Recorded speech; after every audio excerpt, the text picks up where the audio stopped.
Hi guys, and welcome back to my channel, Wrestling with Books, where we are doing Bookmas in July.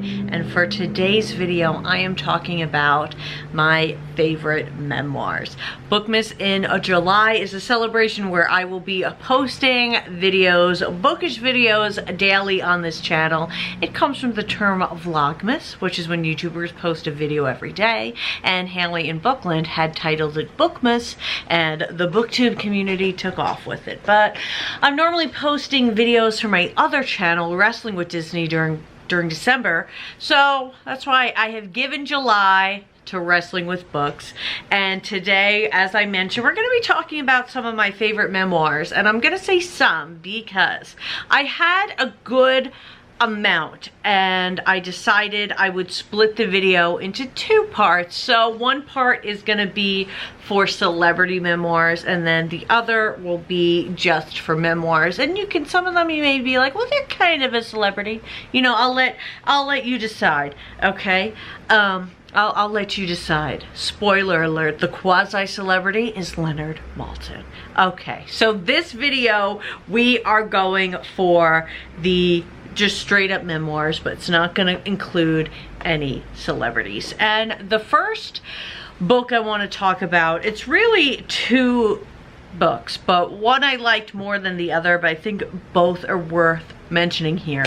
And the one I prefer is called A Year in 6 Seconds, a memoir of stumbling from heartbreak to happiness by Isabel Gillies.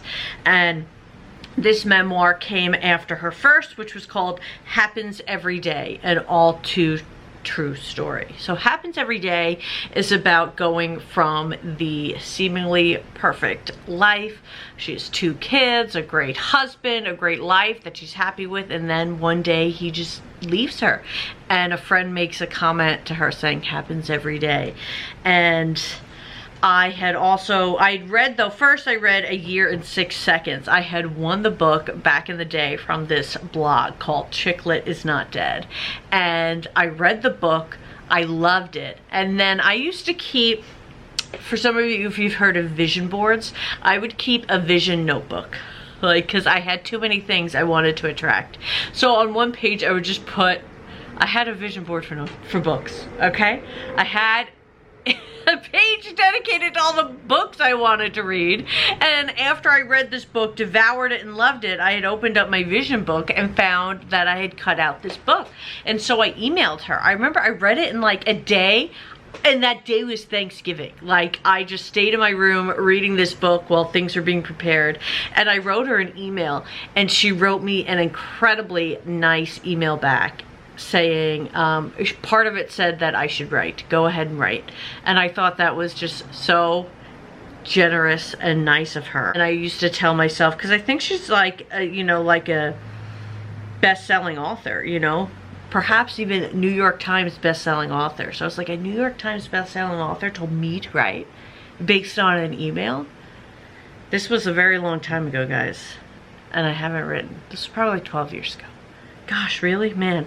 So I still have the email. I treasure it. But these books, like I said, so the second book, A Year in 6 Seconds, is about when she's picking herself up and about just life, conversation, faith, relationships. Not faith like as in religious faith, but faith as in just pulling through, you know, and finding maybe part of your new identity, your new self, and keeping on. It was so good, really quick and easy to read. And this book had that huge impact on me. And I was 24, not married, not in a relationship, no kids. So you don't need to be post-divorce or in a relationship or a mom to relate to it and enjoy this book. I loved it, and I probably should reread it because obviously it's been a long time and it really had left an impression on me. And I should see if she's written more and what she's doing.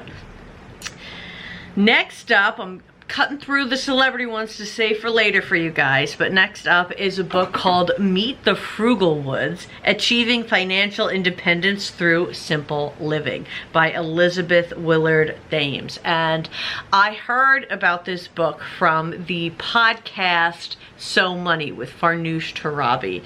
Farnoosh Torabi has a podcast based on money, investing, learning about money, but it's all done in such casual ways where it's not intimidating and you can learn at any level. So it's not dumbed down. If you know about money and finances, you'll still enjoy it, but if you don't know, you're not going to feel left out.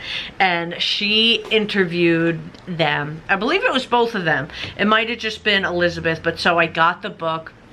And basically, Elizabeth and her husband decide that they want to retire in their early 30s. So they make the commitment to live extremely frugally so that they can save the money they need to do this. And I mean, the budgeting they go through, the rules, it does, you know, seem restrictive. There are restrictions, but in the end they have like this, I believe they're in Vermont now with like a huge farm, and that's where they wanted to settle to. So you get to hear more about that. You get to hear about the process while they're saving, like when they're creating the plan before they do it, while they're saving, and then after, you know, or when they're making the commitment to have this retired life. And they do have a child.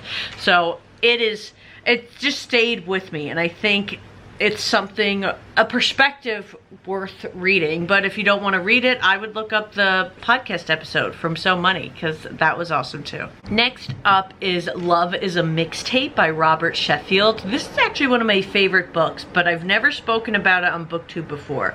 This is a reread book for me. The subtitle is Life and Loss, One Song at a Time.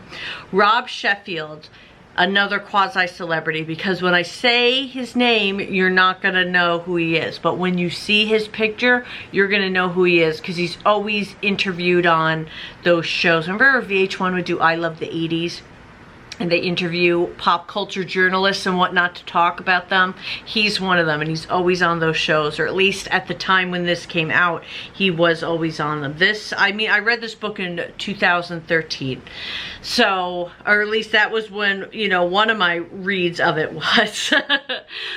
So it's an older book, and it is about falling in love with his wife and his wife's sudden death, and the mixtapes they had together, the memories that go along with those songs, what it's like being a widow at a young age, the love he has for his wife. I mean, this is the type of book that, you know, there was a book tag I did, and it was asking for a book that made you cry, and I couldn't think of one. This one did, and it helped me identify the type of person I would want to be with, because you see the love he had for his wife, and that really stood out to me.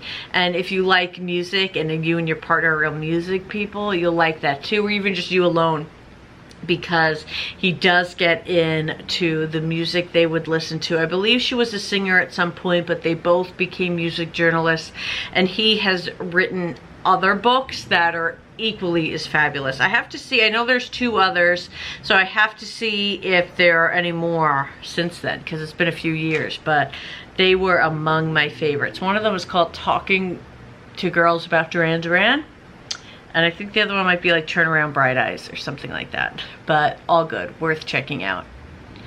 The next book isn't a popular book in the sense that it may not have even been traditionally published.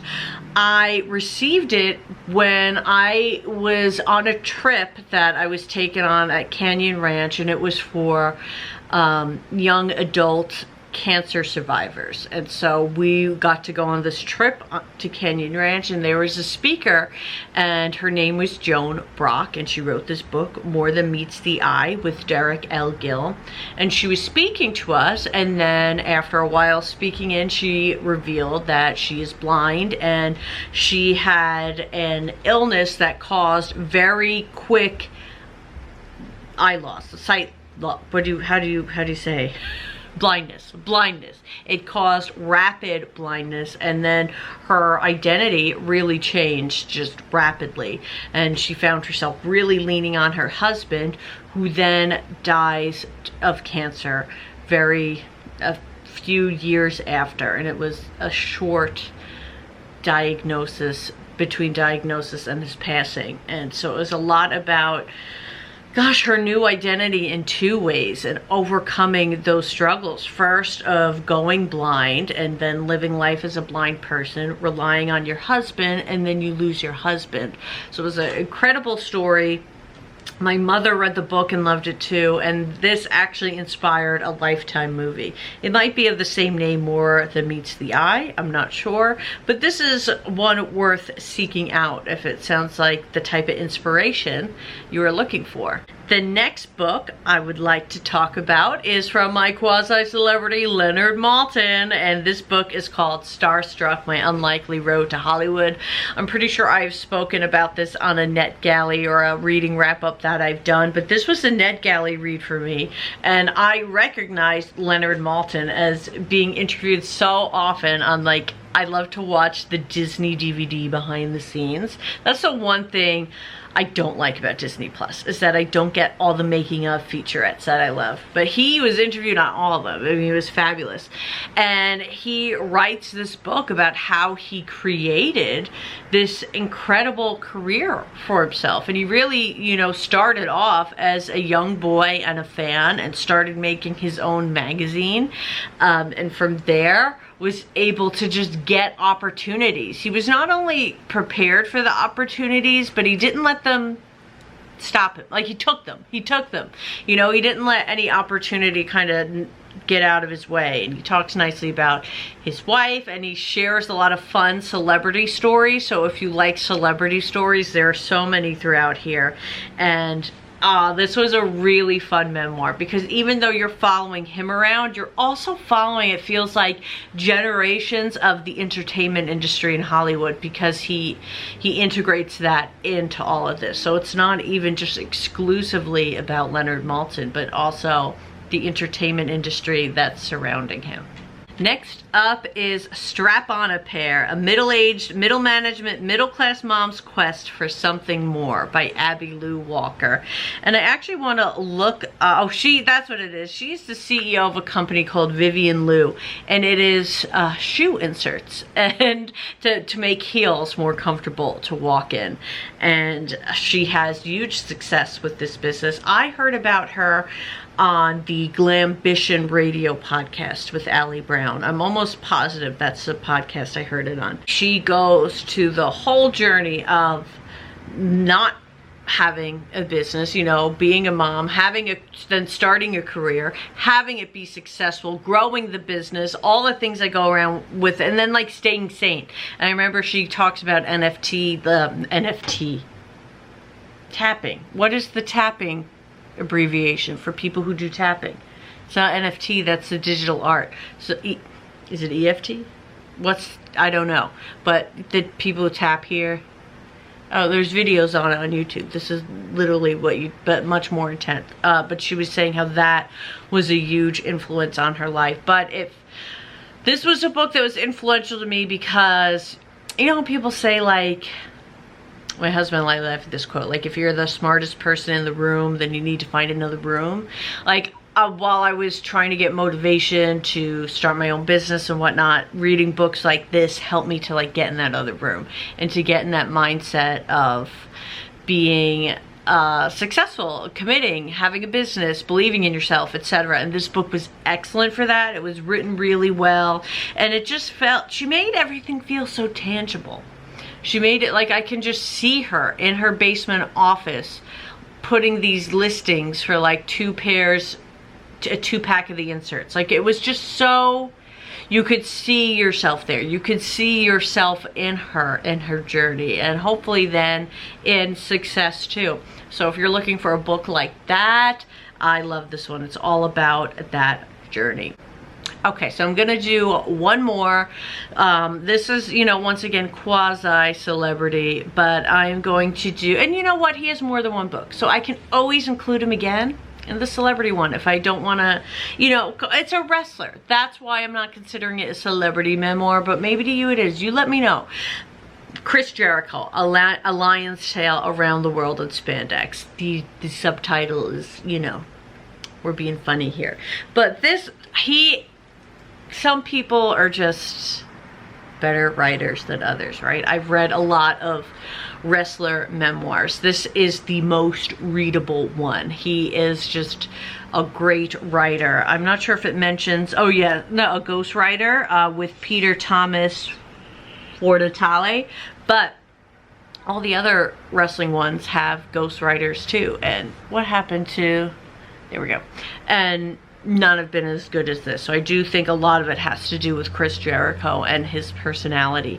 And it's about establishing yourself in the career of professional wrestling. So, you know, it's back in the day, there was a lot of traveling, a lot of training, a lot of just dingy gyms and small not arenas, even small places where they're playing, like it kind of like schools. And I don't even know how to word it, because it's like you're playing in like VFW halls, you know, in little rentals, and it's not glamorous at all. And he really gets into the upstart of wrestling, and the way it ends is actually keeps you just wanting more, because it ends when he's about to make his WWE debut. So you do get into his WCW days and the passion behind some of the storylines he was trying to do and be a part of, specifically with Goldberg. But it's written so well that I actually feel you do not need to be a wrestling fan to enjoy this book. And I say that because I like to read a lot of memoirs that deal with professions I'm not interested in, or even faiths and things like that. So there may be others out there who would be interested in hearing kind of like what it's like learning to become a wrestler, and the endurance you have to have, the commitment, all those great things. So Chris Jericho does a great job of writing about this world in this book, A Lion's Tale Around the World in Spandex. So those are 7 memoirs that I wanted to include on this list, and I'll be back doing the other 7 that are all going to be more of like my favorite celebrity based memoirs. Am I saying they're the best? Maybe, maybe not. Hey Tom. Hi. But you know, they're some of my favorites. So if you enjoyed this, let me know. Or if you think there's a memoir that I probably need to read, please let me know down below, because I will check it out. And don't forget to come back to see more. I don't know if I'm going to post the celebrity one tomorrow or not. You'll have to tune in and see. Thanks guys, I'll see you next time.